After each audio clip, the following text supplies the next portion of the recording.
എല്ലാവർക്കും നമസ്കാരം. ഇന്ന് ഞാനിവിടെ ഒരു ഗ്രാഫ്റ്റ് ചെയ്തൊരു മാവിൻ്റെ ഒരു ഷോർട്ട് വീഡിയോ ആണ് ചെയ്യുന്നത്. ഇത് എൻ്റെ പിന്നിൽ കാണുന്ന മാവിലാണ് ചെയ്തിട്ടുള്ളത്. ഏകദേശം 4 ഡിഫറെൻറ്റ് വെറൈറ്റീസ് ഇതിൽ പിടിപ്പിച്ചിട്ടുണ്ട്. ഈ മാവിൻ്റെ ഒരു മാവും ഒരു മാങ്ങയും ഒരു ടൈപ്പും പ്ലസ് 4 എണ്ണം ഗ്രാഫ്റ്റ് ചെയ്തു. അങ്ങനെ 5 എണ്ണം ഇതിലുണ്ട്. ഇതിപ്പോൾ ഏകദേശം 2 വർഷമായി നല്ലപോലെ തഴച്ച് വളർന്നിട്ടുണ്ട്.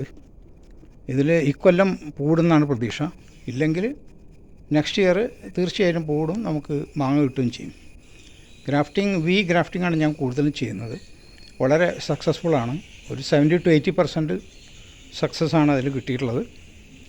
അപ്പോൾ അതിൻ്റെ മാവ് ഞാൻ വിശദമായിട്ട് കാണിക്കാം. ഈ മാവിൻ്റെ മാങ്ങ അത്ര നന്നായിരുന്നില്ല. അപ്പോൾ അതുകൊണ്ട് ഞങ്ങളത് വെട്ടാൻ തീരുമാനിച്ചു. ഒരു 5 അടി പൊക്കത്തിൽ വെട്ടി. പുതിയ ബ്രാഞ്ചസ് വന്നു ധാരാളം. അതിലൊരു 4 വെറൈറ്റീസ് പഠിപ്പിച്ചു. ആ മാവിൻ്റെ ഒരു കൊമ്പ് അതിൽ നിർത്തി. അപ്പോൾ ഈ വർഷം അല്ലെങ്കിൽ അടുത്ത വർഷം എന്തായാലും മാങ്ങ കിട്ടും എന്നുള്ള പ്രതീക്ഷയിലാണ്. ഗ്രാഫ്റ്റ് ചെയ്ത ശേഷം ഉള്ള കുറച്ച് പിക്ചേഴ്സ് ഞാൻ ഈ വീഡിയോൻ്റെ അവസാനം ചേർത്തിട്ടുണ്ട്. നിങ്ങൾക്ക് കാണാം അതിൻ്റെ ഡിഫറെൻറ്റ് സ്റ്റേജസ്. അതിൻ്റെ ഗ്രോത്തും അതിൽ കാണുന്നുണ്ട്. Initial growth.